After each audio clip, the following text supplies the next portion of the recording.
Hai guys, jadi saat video ini dibuat, gue telah menginjak umur 17 tahun. Tepatnya itu tanggal 26 Januari 2020, 2025 kemarin. Mungkin kebanyakan orang yang udah menginjak umur 17 tahun atau saat mereka ulang tahun yang ke-17, itu mungkin mereka suka merayakan kayak Sweet Seventeen gitu-gitu, merayakan ulang tahunnya lah gitu. Sebenarnya sama sih, gue juga kayak gitu. Cuman di umur gue yang ke-17 ini gue makin sadar kalau gue tuh eh, udah saatnya merubah pola pikir gue. Kayak gue udah nggak bisa nih kayak main-main lagi kayak sebelumnya. Tapi yang mau gue bahas bukan itu, bukan tentang mengapa orang merayakan atau segala macamnya, karena semua orang pasti bakal merayakan sih.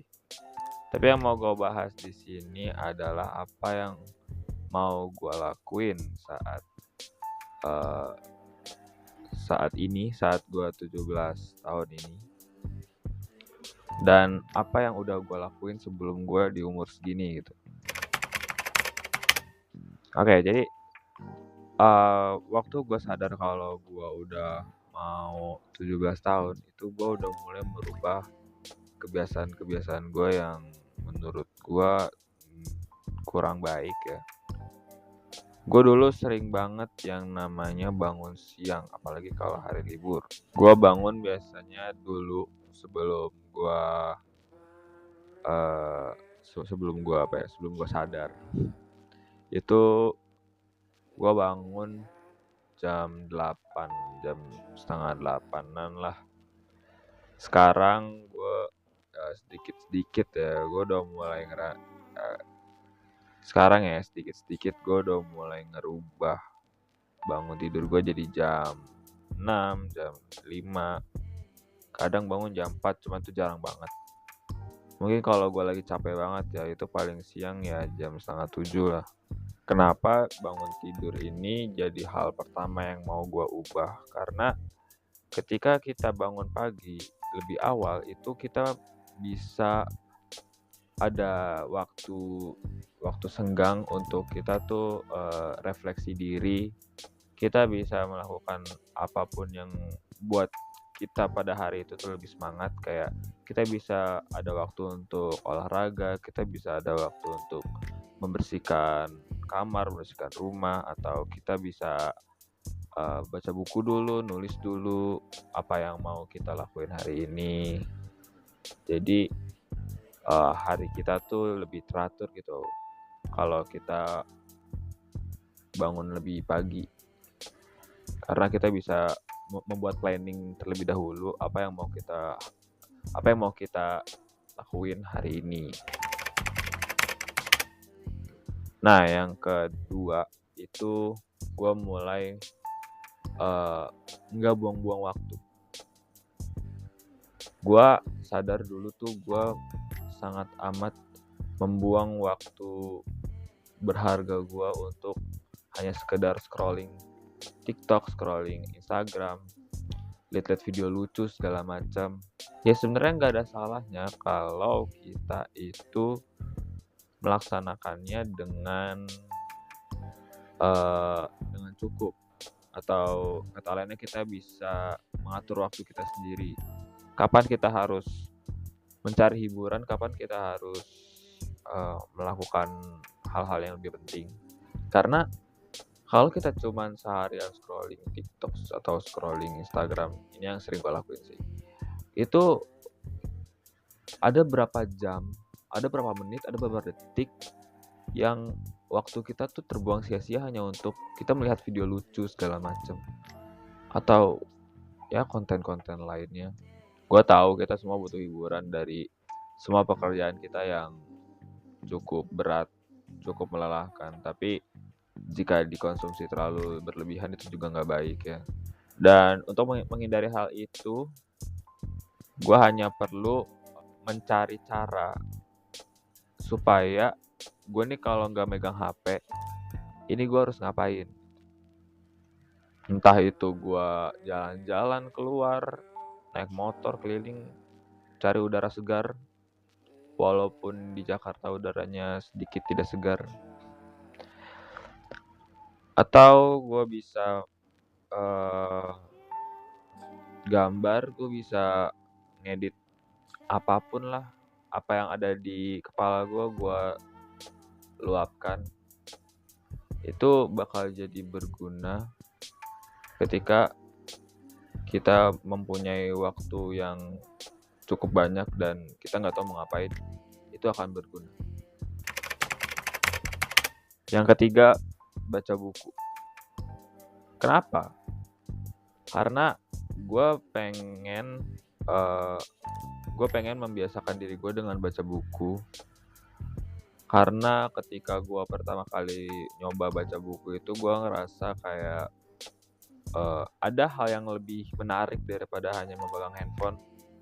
Dan baca buku oke lah buat habit baru gue. Karena dulu itu tuh bener-bener gue nggak bisa banget yang namanya baca buku. Kenapa? Karena ketika gue baca hanya satu kalimat dua kalimat itu gue langsung tidur, langsung ngantuk. Jadi sekarang menurut gue itu baca buku itu penting karena apapun kita mau dimanapun kita harus membiasakan membaca. Ya sebenarnya kagak perlu dibiasain juga kita udah bisa baca sih harusnya. Cuman biar minat baca kita tuh lebih besar lah. Kan menurut gue ya sekarang orang-orang tuh lebih suka yang hanya melihat dan mendengar tapi nggak mau baca. Jadi baca buku itu oke sih untuk dijadikan kebiasaan baru ya. Yang keempat itu mengganti konten-konten di sosmed. Kenapa hal ini gue lakuin? Karena butuh effort yang besar untuk gue nggak memegang handphone gitu. Ya seenggaknya kalau gue nggak bisa gua nggak bisa melepas handphone gua, at least gua harus mengganti konten-konten sosmed gua. Contohnya gini, dulu gua itu konten sosmed gua itu isinya hanya video-video random yang video lucu atau video-video orang pacaran segala macem. Pokoknya yang konten-konten bucin gitulah atau orang-orang yang ngelawak segala macem. Sebenarnya itu masih ada sampai sekarang konten itu di HP gua, cuman lebih sedikit. Biasanya gua kalau lihat itu cuman di YouTube atau enggak di TikTok. Nah, gua ganti konten sosmed gue ini cuman di Instagram. Kenapa? Karena gue lebih sering membuka Instagram gua daripada TikTok gua. Ganti konten di sosmed ini itu juga kalian bisa lakukan sesuai apa yang sosmed yang sering lu buka. Contohnya gue sering buka Instagram, mungkin gue bisa mengganti konten sosmed Instagram gue. Atau kalau lu sering bukanya TikTok, itu bisa kalian ubah sedikit demi sedikit konten-kontennya supaya lebih bermanfaat aja sih menurut gue.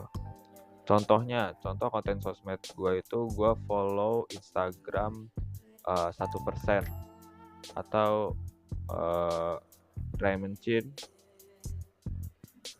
terus apa ya, pokoknya yang edukasi lah, yang membuat kita jadi tahu atau bisa bikin kita punya ide baru.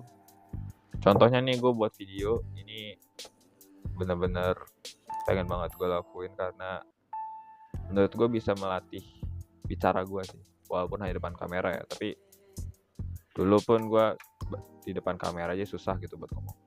Ini salah satu pengaruh sosmed yang gue rasain ya. Nah, yang kelima itu menulis. Kenapa gue taruh menulis di sini? Karena nulis adalah salah satu hal yang semua manusia tuh harus bisa lakuin. Walaupun emang kita dari kecil tuh bisa menulis ya, karena kita diajarin nulis dari kecil. Tapi gua rasa orang-orang atau masyarakat sekarang itu yang gua lihat itu mereka lebih senang mengetik daripada menulis. Gak ada yang salah. Keduanya punya plus minus yang berbeda. Plusnya itu kalau kita ngetik mungkin kita bisa lebih efisien ketika kita pengen mengirim tulisan itu ke orang. Dan minusnya yang namanya mengetik itu kita lihat layar. Gua adalah salah satu orang yang suka ngetik sebenarnya. Tapi gua mulai membiasakan diri gua buat menulis. Kenapa? Karena gue pengen tangan gue lebih terlatih aja sih, dan gue pengen memperbagus tulisan gue. Jadi gue mulai membiasakan untuk menulis. Selain itu, kenapa gue suka menulis juga karena menurut gue dengan kita menulis kita lebih mengingat apa yang kita pikirkan. Contoh, kita memikirkan kejadian sehari lalu, terus kita ceritakan dalam menulis. Kita tulis cerita itu. Waktu kemarin kita ngapain aja. Atau pengalaman-pengalaman lainnya. Dan karena kita menulis, kita jadi ingat kalau kita tuh pernah ngelakuin itu gitu. Mungkin buat orang yang pelupa kayak gua, itu sangat berguna menulis karena kita lebih bisa mengingat. Apalagi kalau kita lagi ngafalin. Biasanya gue kalau ngafalin itu pasti gue tulis dulu. Habis itu gue hafalin. Kenapa? Karena seberpengaruh itu menulis terhadap daya ingat gue. Dan mungkin kalian juga bisa praktekin hal ini untuk melatih melatih tangan kalian, melatih keindahan kalian dalam menulis mungkin. Oke, itu yang udah gue lakuin sebelum gue umur 17 tahun ya. Kita lanjut ke apa yang bakal gue lakuin setelah gue umur 17 tahun ini. Yang bakal gue lakuin ketika gue umur 17 tahun dan seterusnya yang bakal gue lakuin. Yang pertama, gue bakal melanjutin habit gue yang sebelumnya udah gue sebutin satu persatu. Kayak bangun pagi, stop buang-buang waktu, terus ganti konten sosmed, baca buku, nulis. Itu bakal gue lakuin semuanya. Yang kedua, gue bakal lebih banyak praktek ketika gue dapat ide. Gue banyak banget ide-ide gue yang pengen gue lakuin, tapi gak kesampean. Kenapa? Karena itu cuma sebatas ide, kagak gue lakuin, kagak gue praktekin. Contohnya seperti ini. Seperti yang kalian lihat, gue buat video itu baru bisa gue praktekin sekarang. Tapi gue udah punya idenya itu dari jauh-jauh hari. Kenapa? Karena ketika gue mencoba buat satu video, itu gue ngerasa gak pede. Gue ngerasa kayak, ini gue ngomong apaan? Selain itu faktor lainnya, gue selalu memikirkan apa kata orang. Kayak gue buat video ini, gue selalu memikirkan orang lain ngomong apa ya tentang gue ya. Dan itu tuh gak perlu kita pikirin sebenarnya, karena gak penting juga. Kita lakuin apa yang mau kita lakuin, selagi itu positif ya. Kalau negatif ya jangan. Tapi kalau kita pengen misal buat kreasi sesuatu terus kita perjualbelikan, atau kalian bisa dengan membuat konten ini terus kalian posting di Instagram, di YouTube, atau di platform lainnya, itu nggak apa-apa. Karena ya kita juga butuh memperlihatkan apa yang kita bisa. Jadi kalau misal kalian terlalu memikirkan apa kata orang, mau sampai kapan? Mau sampai kapan kalian memendam apa yang kalian bisa lakukan gitu. Gue tahu apa yang kita lakuin untuk pertama kalinya. Misal kita pertama kali bikin video, kita pertama kali gambar, kita pertama kali bikin kerajinan, itu pasti nggak ada yang sempurna. Intinya emang apa yang pertama kali kita lakukan tuh nggak ada yang sempurna. Kita perlu hanya mulai aja dulu. Untuk hasilnya kita bisa lihat nanti lah. Atau kita bisa mengkoreksi apa yang sudah kita lakukan. Jadi ya jangan pernah takut. Jadi ya intinya jangan pernah takut untuk mencoba. Nah, jadi itu adalah beberapa hal yang udah gue lakuin ketika gue pengen umur 17 tahun dan apa yang pengen gue lakuin nanti ke depannya setelah gue di umur yang ke-17 ini. Oke, sekian video gue hari ini. Like video ini jika kalian suka, subscribe dan nyalakan loncengnya untuk dapat notif selanjutnya. See you next video, semoga video ini bisa bermanfaat. Bye-bye.